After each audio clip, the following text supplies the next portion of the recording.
World cricket లో most successful league గా పేరున్న ఐపీఎల్ లో మరో ఆటగాడి శకం ముగిసింది.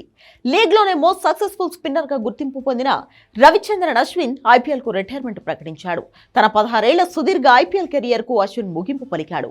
ఐపీఎల్ 2008లో ప్రారంభమైనప్పటికీ ఈ లీగ్ లో అశ్విన్ ఎంట్రీ ఒక ఏడాది ఆలస్యంగా జరిగింది. 2009లో అతను తన తొలి ఐపీఎల్ మ్యాచ్ ఆడాడు. తన 16 ఏళ్ల కెరియర్ లో మొత్తంగా 5 ఫ్రాంచైజీల తరపున ఆడాడు. ఇందులో సిఎస్కే తరపునే ఎక్కువ సీజన్లు ఆడాడు.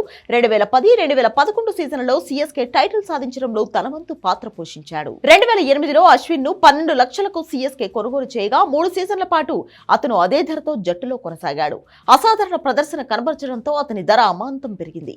2011 వేలంలో అశ్విన్ ను సిఎస్కే 3,91,00,000 భారీ ధరకు తిరిగి కొనుగోలు చేసింది. 2013 వరకు ఇదే ధరతో అతను కొనసాగ్గా 2014లో సిఎస్కే 7,50,00,000కు తీసుకుంది. 2015 సీజన్లో కూడా సిఎస్కేకు ఆడిన అశ్విన్ 2016 సీజన్లో రైజింగ్ పూణే సూపర్ జైంట్స్ కు మారాడు. అతన్ని 7,50,00,000కు పూణే కొనుగోలు చేసింది. 2017 సీజన్ వరకు ఆ జట్టుకే ఆడిన అశ్విన్ 2018లో పంజాబ్ కింగ్స్ కు మారాడు.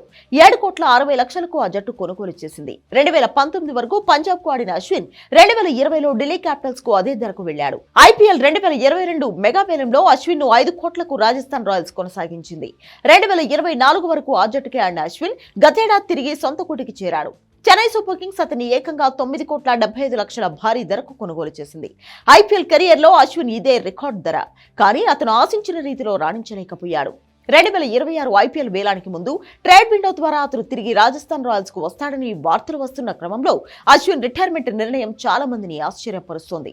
ఇదిలా ఉంటే డెవాల్ బ్రేవిస్ ను సిఎస్కేలోకి తీసుకోవడంపై కూడా అశ్విన్ చేసిన వ్యాఖ్యలు చర్చనీయాంశంగా మారాయి. సిఎస్కే అశ్విన్ మధ్య సంబంధాలు దెబ్బతిన్నట్లు వార్తలు వచ్చాయి. ఐపీఎల్ 2026కి ముందు అతడు సిఎస్కేను వీడుతానని ప్రచారం కూడా జరిగింది. ఈ నేపథ్యంలో ఐపీఎల్ కు గుడ్ బై చెబుతూ అందరికీ షాక్ ఇచ్చాడు.